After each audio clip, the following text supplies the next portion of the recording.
All right, so I wanted to cover a hilarious thing that happened in the gaming community. If I sound like just tired or whatever, I did just wake up. It's kind of hot here, but I really needed to talk about this. There was a post made on X by Grummz, and I'm gonna get to the point. You'll understand why, but he was going after Monster Hunter Wilds, talking about how the main MC that was used in the recent trailer for Monster Hunter Wilds, I think this was during Gamescom, he said this character was just ugly, appalling. Look what Capcom did. They completely fucked up the art style. They completely fucked up the characters.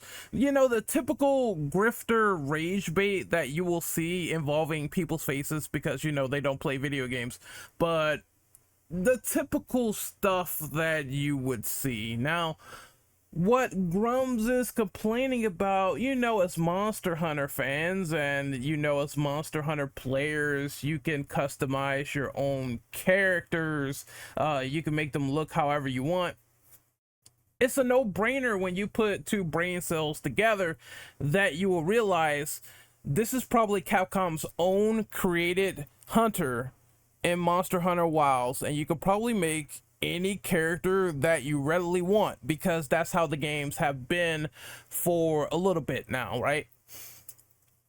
Everyone dogged on this man for making these dumbass tweets to the point where he took down his post and he backpedaled and he's like, Monster Hunter Wilds is safe, my bad, because of the female handler.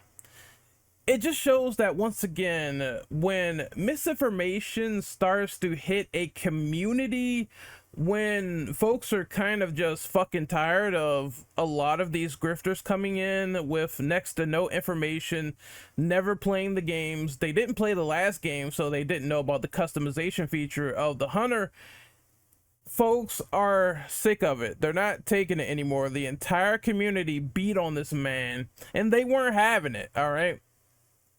It's like, I love how the Monster Hunter community came forward to dunk on this dude for clearly never having played Monster Hunter and shouting woke for Twitter dollars. Someone get grandpa off the phone.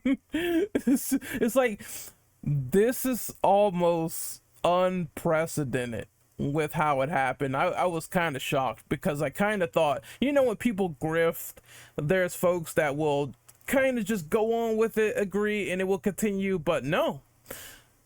People were not having it with this motherfucker. They were not having it with these Monster Hunter Wilds tweets. And I think another issue is that this guy was sort of trying to put words in people's mouths and try to say that, well, all people sort of feel like this is coming from all Monster Hunter fans. And I think Monster Hunter fans kind of knew that fucking, you know, this would not stand with what Grummz was talking about initially. Again, if you can make the hunter look how you want, and that's Capcom's hunter, fair game, right? If you can make your own, it's like, keep your culture war to yourself, you dog shit human being. I don't know why people are trying to go after Capcom all of a sudden. It's like, yeah, I'm sure you could say in this new Renaissance era of Capcom, like, not everything they've done is perfect, but here's what they have done so far. Every game to come out recently by Capcom has been like a very great experience. And to lie on this astounding level is quite fucking dumb. Like people like this is quite fucking dumb. So I see why this is getting corrected. You know, the bunch of buzzwords, man jaw, whatever, and there's still, look, he retweeted this, right? Oh, Monster Hunter Wilds is removing gender restrictions on the armor, and he's talking about man jaw and DEI and political narratives and how the characters are ugly and all that. But in the quoted post that he retweeted, we have a relatively decent looking character. And he's making all these assumptions and all this other shit. And it's like, meanwhile, all of us hunters are looking forward to wearing whatever armor we like, regardless of gender. What a sad life to spend all day worrying about what clothes people like to wear in a beloved video game. It's not that serious. If you can exchange, you know, whatever clothes you like to wear, and it's not locked to a male or female armor set, I don't see what the problem is. If anything, they're allowing more customization, and you made a big stink over nothing. All right, that's how bad the grifting is fucking getting, where none of this is fucking common sense with what these people are talking about. Learning the law, and Grummz got blown the fuck up by the Monster Hunter community, and it is just, I love it. I got a big smile on my face, but that's not all. Oh no, I got some more for you. Give me a second. All right, so here we have Dime Store Orihime, the pick-me of the millennium. Dime Store Becky, motherfucking Starbucks Becky down the street, who wants to be picked so bad, Vara Dark. And she's talking about Bandai Namco going all in on DEI, diversity, equity, and inclusion, and admits to pushing initiatives for Western modern audiences at CEDEC. I'm gonna let the video play out, and I have some interesting timestamps when I stop it. So yeah, let's just sit and listen, and let's listen to what Strawberry Orihime, Dime Store Strawberry non-Orihime, has to say about this entire situation. Bandai Namco's made a lot of bad decisions over the years, and they have faced the wrath of customers, people who have decided to boycott their products and no longer support them. And now they've admitted they are all in on DEI after, quote, learning about it from Western media, talking about how they realize that not being represented may nullify a person's existence. I have a few different things to show off, but before I get into the topic, if you enjoy the content I create, check out the links in the description, join the community in my live streams, and consider supporting through Patreon or YouTube memberships. Now, over the years, Bandai's made a lot of bad decisions. I've had to talk about them a lot on my channel, from them releasing games with Sweet Baby Inc. like Unknown 9 Awakening, and then banning all the criticism, regarding their Sweet Baby Inc. involvement. They, of course, over the years have definitely shifted to focusing on, quote, following global standards. All right, so I'm gonna stop the video right here. What some people will tend to do on the internet at times is they will try to pass off nasty comments as constructive criticism.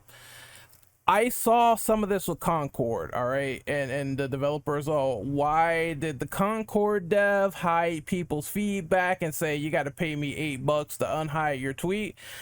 However, this is not constructive feedback. Saying, oh, thank you for the dog shit ass game. That's more of a, that's more of a slight and all that other stuff. That's not real improvement on the mechanics of the game, the marketing of the game, how it could have been tailored. That's not constructive feedback. Same for this guy making fun of the disabled. For some reason in the comments, he had the tenacity to make that comment. That's not constructive feedback whatsoever. If a developer decides to hide your comment for especially making what is a slight at the disabled at the ladder, and that's not anything to do whatsoever with the feedback of the game, the marketing of the game, how the game was tailored, what you could have done better, then I can see why he hid your comment or probably blocked you. That is not constructive feedback. If anyone was racist in the Bandai Namco DEI tweets or whatever, or the statements that they made, and those people got moderated or they shut it down, then that's them shuttering off the toxicity. There's probably people with more legitimate problems. But she also says that in this video it degrades some of the games that come out, and she also said like they're not giving the fans what they wanted. And I'm thinking to myself like, okay, isn't Budokai Tenkaichi for what people wanted, and they're kind of going forward with that. So I guess you can kind of poke at that a little bit, but I'm gonna let her continue on. And they even went as far as changing their logo, which they said was to promote diversity. And they've generally become a company more interested in those sweet, sweet ESG dollars than actually focusing on what customers want. And now Customers want this game right in front of you. What the fuck are you talking about? Okay, so I'm gonna jump to 209. You're gonna see some sweet, creamy hypocrisy right here. Listen to this statement. companies are, needlessly hiring people for these bizarre positions like DEI teams and groups, for example, those positions don't need to exist in companies, but Okay, so you said those positions don't need to exist in companies, but at this timestamp, you say this. you're going to know what I'm talking about, and you're going to know who I am talking about. By trying to create games for everyone, they're really creating games for no one because they have watered down their content. We've seen this happen with a lot of developers, and it's pushing people away. I'm fine with diversity and inclusivity within my products, and I always say when it comes to the higher. But you're fine with the stuff in your products? And now I know what she's gonna say. They're taking it too far, blah, blah, blah. But, I mean, here's your rant. Your rant is they're getting away of the sexuality, all that other stuff, but the Tekken girls are still kind of hot. And I thought that people were gooning over Reina, and that game came out recently, not too long ago. So whatever initiative you think is affecting, whatever's going on with the Japanese is not. If a new developer or whatever wants to make a game and they want to make it about inclusivity points, then hey, that's kind of their prerogative. I mean, we had a post not too long ago about, oh, what woke games have ever succeeded in the dawn of time, and I wrote, well, per your definition, Metal Gear Solid 2, Metal Gear Solid 3, Metal Gear Solid 4. I use this as a feature because, I use this because they feature more gay and bi characters. Ocelot is a gay character. Both Last of Us games are a success. Life is Strange 1, Hades, and I said I'll bite because people always bring up this phrase, get woke, go broke. And clearly there is exceptions to the rule because there are games that still succeed under this mantra and mentality. Of course, we're in the middle of a raging culture war, so I'm not surprised. But to cap off the stuff that Vara is saying and to give a conclusion, it really does not make sense. What does diversity stand for? It stands for the practice or quality of including or involving people from a wide range of different social and ethnic backgrounds and or different genders, sexual orientations, etc. And if we go to use Tekken as an example of diverse characters with differing orientations, sexuality, and there's a couple of black characters in here. You got Master Raven, you got Leroy. you see where I'm going with this, right? You got differing ethnic backgrounds, people from France, people from Japan, China.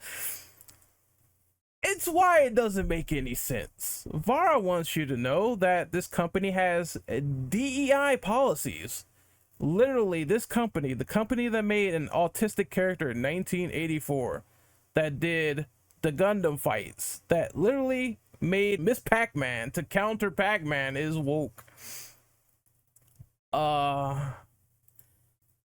And keep going, like the whole Tekken thing just destroys this argument. Back then, before they even made this statement, this guy said in .hack GU volume 3, you can literally romance a male companion who was in the game since volume 2, and it released in 2007.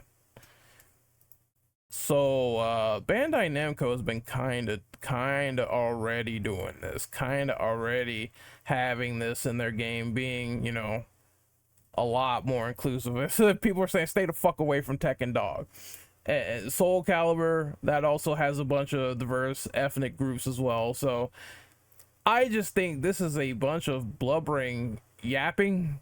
Personally, it's just moronic shit. Bruce Irving, I think I said, you know, post a picture to scare this dumb bitch, which is Bruce Irving from Tekken 5, which was done long ago before the statement was ever confirmed or made.